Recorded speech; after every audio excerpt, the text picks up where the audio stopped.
Pickaside Nation, how's everybody doing today? This is your host James Finley coming to you from the lab. Well, today we was able to have a great, super duper interview with Miss Jeannie Bruce, talking about a topic that a lot of people don't like to discuss, but we're so glad that she came in the lab to have a conversation about growing up biracial. Oh my God, she was absolutely phenomenal. Talking about the many experiences that she had growing up. I hope that you sit back, relax, and enjoy this candid conversation I was able to have with her. At the end of the video, please remember to hit the like, share, and subscribe button for me. So in the meantime, sit back and relax, and hope that you enjoy the show with none other than Miss Jeannie Bruce. Take care. Bye-bye.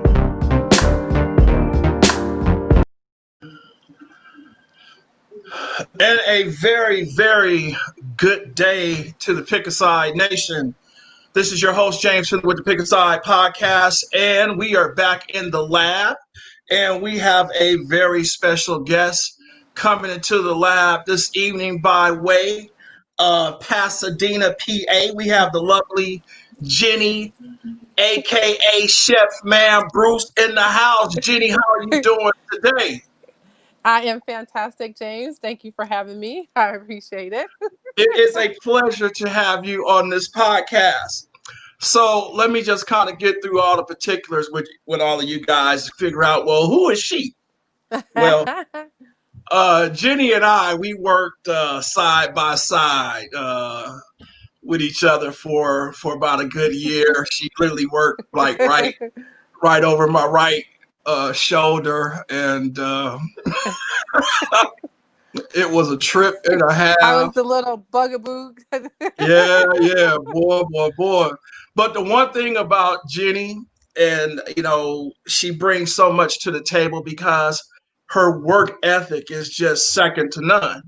And I've always been just an admirer of her work ethic because she just is sometimes I'd be wanting to just say, well, you just sit down, because she would always be doing something, and stuff that she wasn't even getting paid to do, whether it's just cleaning the office or whatever. She always had to find something to do, and she was so efficient at everything that she did. So, we're having this kind of uh, racial little climate, and this week we're having, talking about interracial marriage, interracial relationships, as well as hmm uh, kids, grown ups, adults that grew up in a biracial, in an interracial marriage. And hmm so, because Jeannie, and she'll tell you her background in a minute, she's a product of being in a interracial.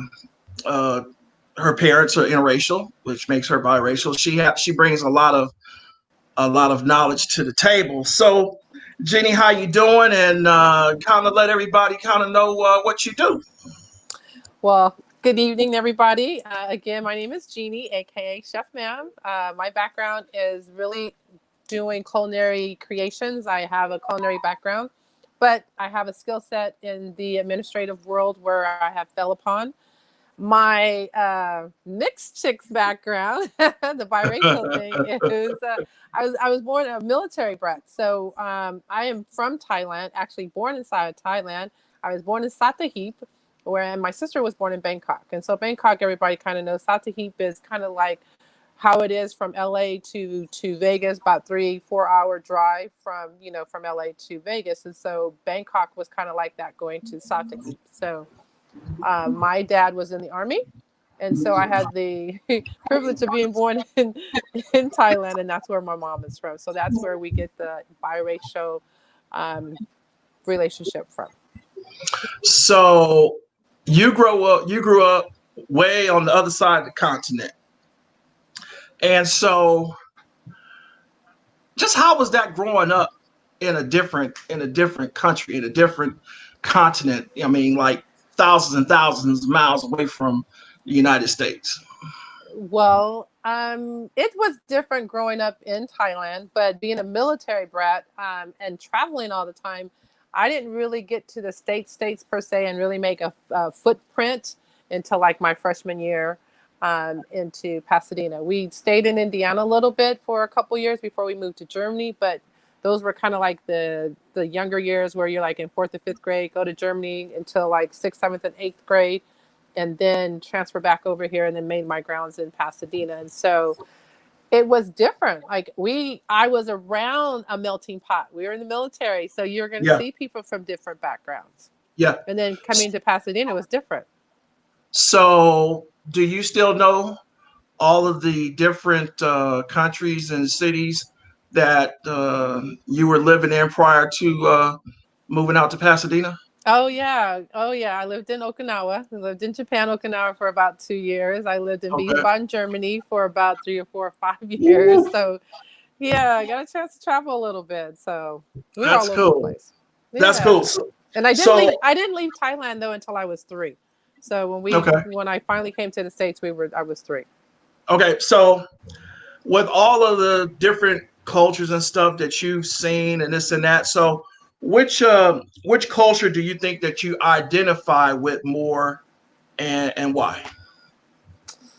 Well, that's kind of a tricky question for me because I don't think I identify with either culture. I think it's a combination of both cultures because Okay. I've been in the area where there was the Asian culture, which is the Hmm. other half of me, and then there's the African American culture, which is the other half. And so both of them are two different worlds, and I mesh in both of them. So it's not that different for me, So especially I from have. growing up. Mhm. I was gonna say, growing up, my mom made sure I knew about this side, and then and my dad made sure we knew about that side. So it was a balance. So on on the news, things of this nature, and I'm a history buff, and so I see these kind of things in in Asian culture. I see where, especially in Japan, uh, where sometimes it's frowned upon when Asian women, you know, hook up with a black guy and have their babies. And because our dark skin is sitting over there, in Japan, and then our eyes may be somewhat of slant, they look down upon that individual. Did you kind of have any experiences of anything of that nature? Well, my dad had a little bit of experience coming from his family that is from Indiana. He's from Vincent, Indiana. And so were a little old school on some things. And so my dad was in the military station for 6 years. And so when he brought us back, they were like, "Oh, who's this? Who are they?" And some of it was receptive, but most of it was not. So it was a little different. Even his own mother was kind of like, what are you doing here? And his aunt was like, you better go back over there and marry that woman and be with that woman. It doesn't matter.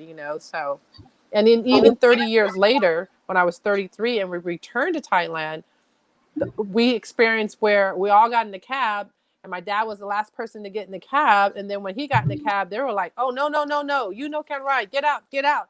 And so we literally got pushed out the cab and we had to find another cab driver because they saw that I was with my dad. We were with my dad and then they wouldn't let us ride. So those, Now, do you speak the language by any I chance? speak, I speak some of it, but I understand it more than I speak it. Wow. Yeah. So you're back there in Thailand where you basically are a citizen, and you had to experience that Mm-hmm. as a grown woman. That's crazy. That's crazy. Yep. So Exactly. so what kind of negative experiences growing up in a multiracial family did you have, like at school? In the neighborhood, things of that nature, and that's just across the board, whether it was out in a different country or whether it's back in the states. Well, I say in when we were in Germany, for example, I think they were more curious, like, oh, what is the mixture, and it was a little bit because when they say, well, where did you come from? And I was, oh, I just came from Germany. I lived in Germany, so automatically it was like, oh, so you're German. It's like, oh no, what did you mean by that question? And it's like I had to kind of clarify where did you come from or what was your nationality a lot when I got to the States. So, or in my freshman type of year. So the only struggle I would say that I had was just being an outsider trying to fit in. You really? Okay. You know, So yeah, when you being an outsider so when you because it was a different environment going from a military environment to some place where everybody grew up together. yeah, yeah. So growing so let's take it to Go ahead. Pasadena.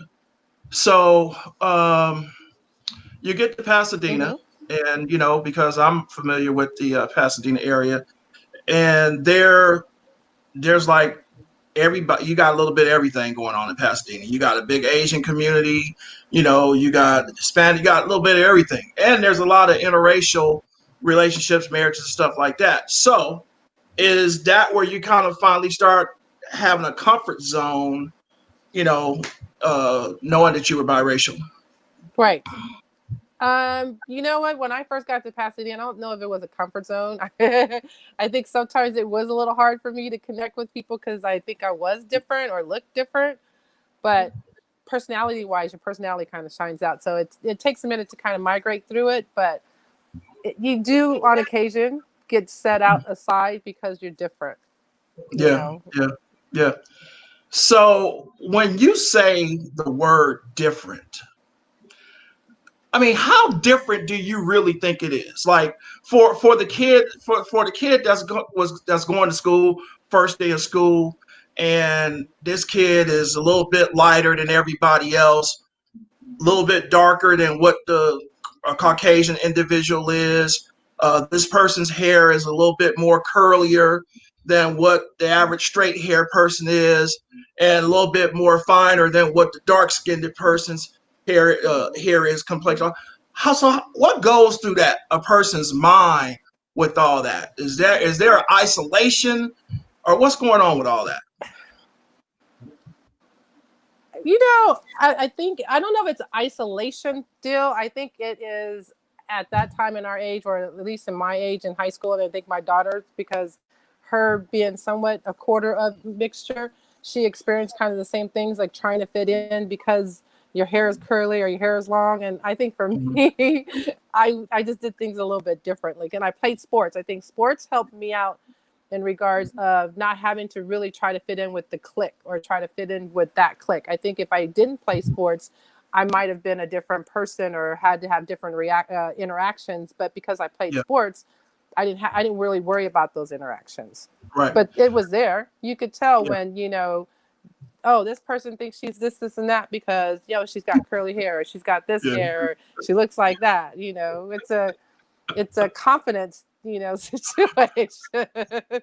So, so I had a two good friends of mine. They were twins coming up in high school, and I mean they were identical, and they would really use that situation of them being twins.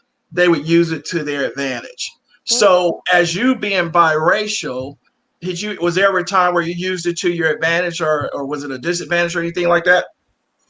um I don't think I ever used, being mixed as an advantage or a disadvantage. Sometimes I just think it was the situation, maybe it just wasn't the right situation for whatever that point was. But I don't know if it was a good point or a bad point, on that perspective. But I never came across a situation of that. All right, so let's just play a little devil advocate. So let's just say that you're trying to get a job, Uh-huh. and on that job, it has certain little things on there. It has black, it has Caucasian, XYZ, and then it has Asian, this and that, and then it has other. So Mm-hmm. what would you mark down to get an advantage than something else? Okay, so I'm going to use the word. I'll tell you why I mark it, and it's not for me. I don't feel like it's an advantage. I feel it's the reason why I mark that is because not until recently would they put a subject that said two or more races. Because before it was like you were boxed in to choosing one or the other. And so Mm-hmm. that's why I always chose other. It wasn't because of an advantage, but it was one of those where like I'm not choosing. So if I have to choose out of this small little box, it's going to be Yeah, other. But right. now that they've gotten better about it, they have two or more races. And so I will choose a category that will say two or more races. That's cool. That's cool. Yeah. That's cool. That's cool. So between being African American woman and also being uh is it Vietnamese what they would call it Thai, Thai, Thai and being a Thai Thai. woman. So which culture do you think um that you were embraced with more than the other, or do you think it was kind of both? Well, I think it was well. I think it was kind of both. I think I fell upon more African American individuals or that group or that Mhm. genre because of like certain style and techniques or style and music or whatever I like. But there were also other races that like the same thing. But as far as like the other part, I think that came from my mom, so I knew that part. I knew that part well. Mhm. And when I come across Thai women or I happen to be somewhere and I could hear Thai, I always would tell them, oh, you Thai, and they'll start talking. So it just depends, again, for me, I would think, the situation. But I happen to gravitate more to on the soulful side on certain things. So growing up in the household, when it came down to food, so your pops being African American, your mom's being Thai. So tell me, what was that growing up with, on a Christmas or Easter stuff like that? So what would you guys roll with? So, because my mom was such an amazing woman, I love that woman. I love her. I try to strive to be like her. My mom wanted to make sure that we understood the American culture as Hmm. well as her culture. So Gotcha. she made sure we celebrated all of the holidays. It was Easter, whatever. It was just like, oh, let me get Yeah. this, let me get Yeah. that. Yeah. But in the same sense, when it came to food, my dad doesn't eat the things that my mom cooks for her culture, but she would Gotcha. always cook two meals, and you have the opportunity to eat what your dad wanted, or you can eat what your mom wanted, or you can eat both. So I That's would kind of have to cool. say, yeah, with that perspective, I was blessed 110% because she was like, I got this, like whatever you want. I want him happy, and I want, and I want to be happy. So Yeah, and we used to Jenny and myself, we would have little potlucks in the office, and Jenny would bust out with some egg rolls that was just like off the chain, and it's and like sometimes you say to yourself, can't no black woman cook no egg rolls like this. And then you have to say to yourself, well, she not all the way black, so, but the egg rolls were like just amazing, just totally amazing, as Thank well you. as, she just can really cook anything that she would just bring to the office. So, all right, so let's go to the adult part of all of this. Okay. Now, uh, dating, dating being biracial. So, who do you think you identify with? So, who do you identify with when it comes to this part of it right here?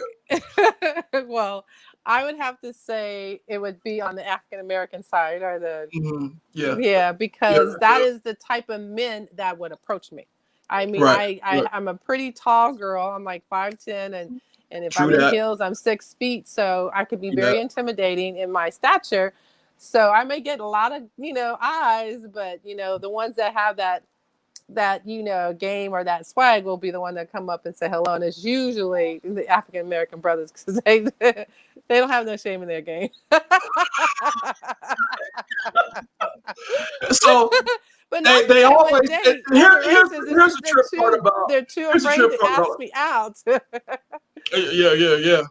So they always say that in uh when a kid is when there's a biracial kid, if it's a girl Hmm. and if her dad is black, that about 80% of the time, and I put the stats up here. Yeah, 80% of the time, that daughter is going to try to emulate and find somebody like her dad, meaning she'll try to find an African American dad. Then they say that the son is always going to try to seem to find someone, no, no, okay, let me go back. They always say that the daughter is going to try to find something like for dad, and they said that the son's always gonna try to find someone like his mom. Mm-hmm. So, do you think that's kind of true in some aspect? I guess because my brother found somebody who was, like us, a mixed breed. She was pretty mixed up. She had what Puerto Rican, Korean, and Uh huh. something else. Yeah, And then yeah, then him being Thai and black. So, yeah. but my sister, no. Me, well, my ex, no. We both went. I went light.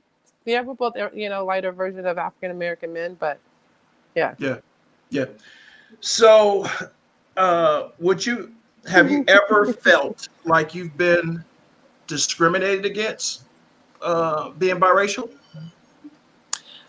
I don't feel like I've been discriminated against, but I feel like sometimes I've been harassed by being biracial. If sometimes I feel like be a little bullied on some perspective, not really discriminated on, but being trying to be bullied at being biracial or being female and biracial.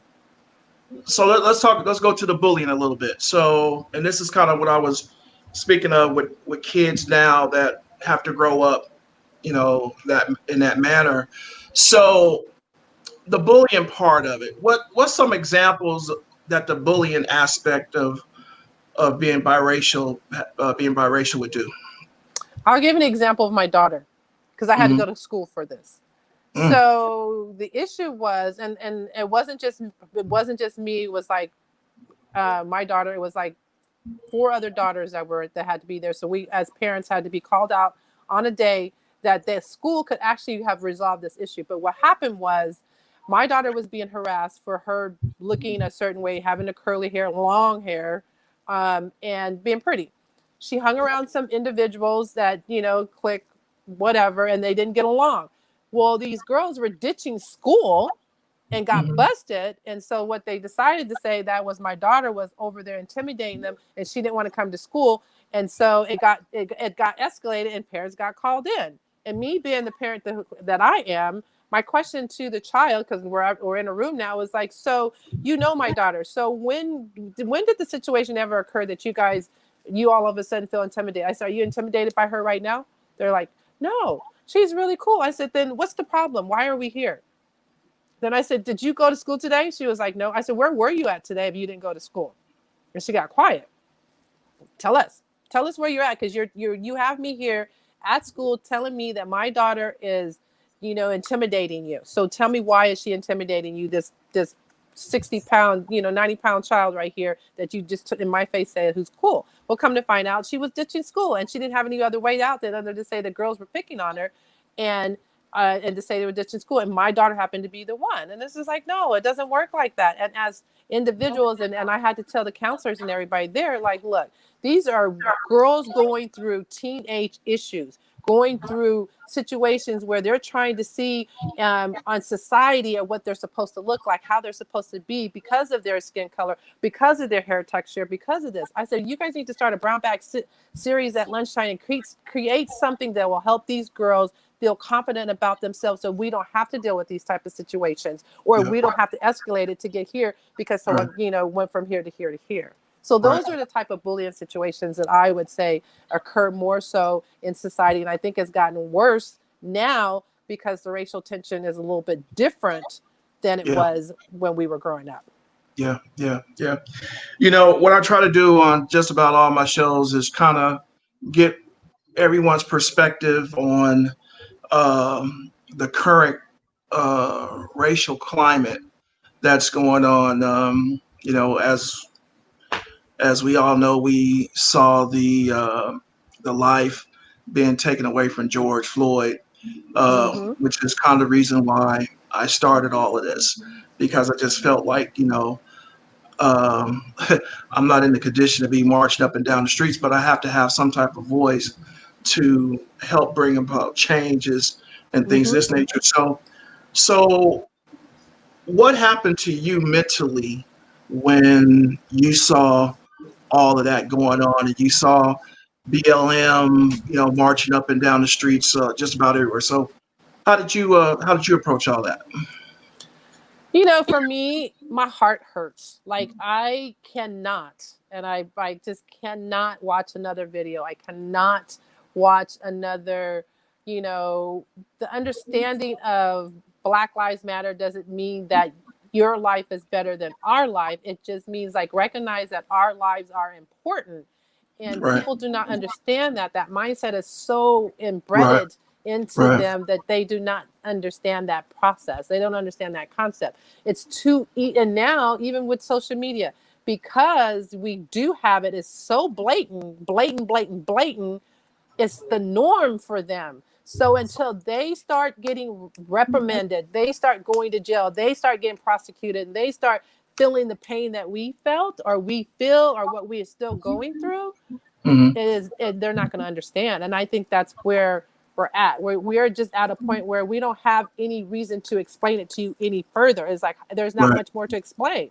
Right. It is so Yeah.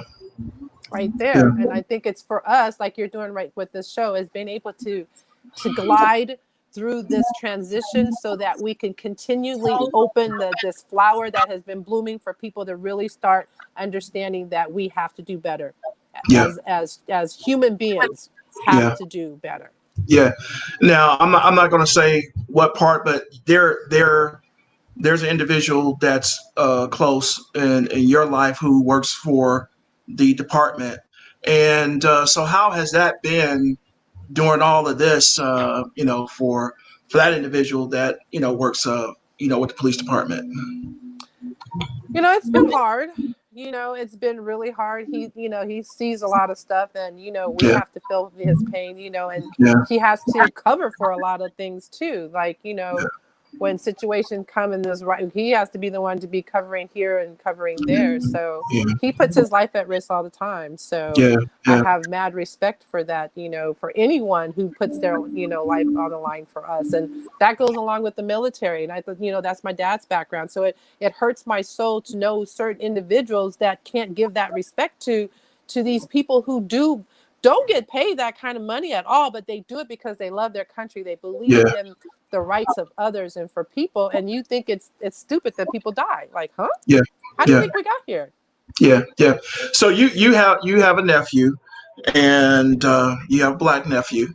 So how are the speeches and the talks with him? He's growing up, and he may not have faced those situations that I've gone through and that your dad and other folks have gone through. So, what have been some of your talks to him about all of this?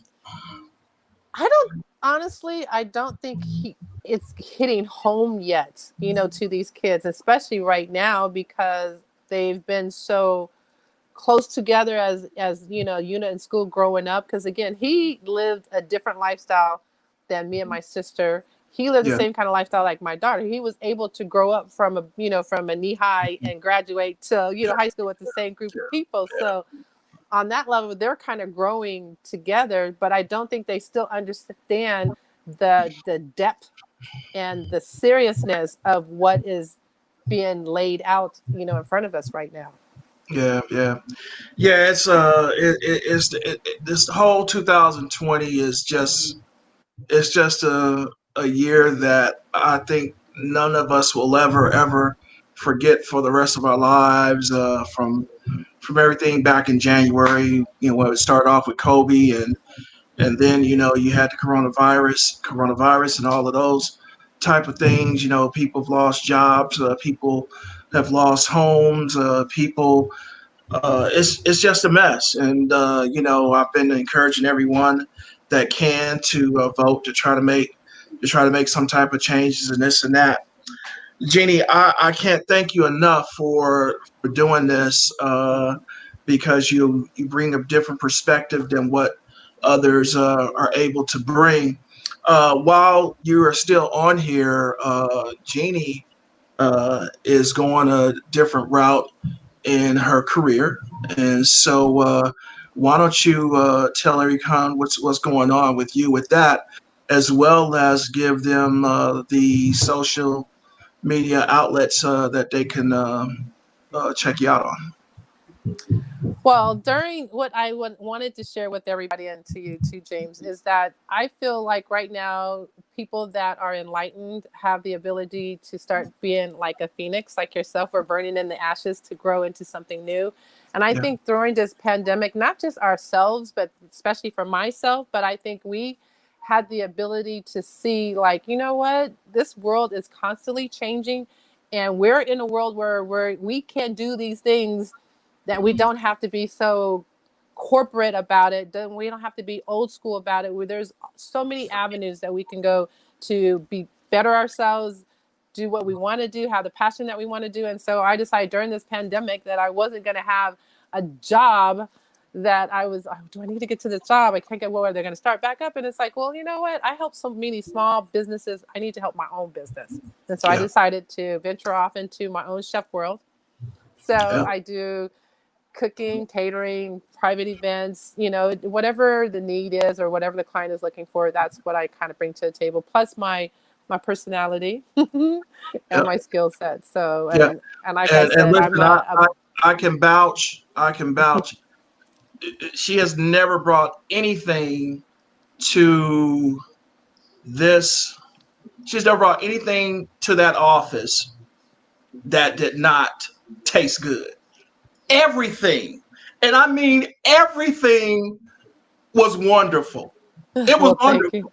So I just want to let you know. Well, thank you, thank you. That. Forget about that butter cake, huh? Yeah, oh my God. Oh my God. Yeah, it was amazing. It was amazing. So listen, Oh, so you can follow me on my yeah, there you go. IG page, which is Chef Ma'am MAEM620. So follow me there. You'll get latest updates and greatest, and so where I could be at, what I'm doing. Check me out. Check out my pictures, what I put out there for food, because I'm such a foodie, being the chef that I am, and from the soul, from my mom's soul. Mhm. I give good tips on where to go eat, what to drink. Just fun, just fun, just about life and enjoying life, because we only have one, and Yep, it's that's it. really short, and we got That's to it. make the most of it. And and I just want to let everyone know is that everyone that knows me knows I cannot eat hot food at all. It's just a given. I just don't do it. This woman right here can eat anything that's, I don't know how she has the palate for all of that, but that's Miss Spice right here. She does all the spices that you can possibly name. That's All right, well, AKA the Thai listen, woman.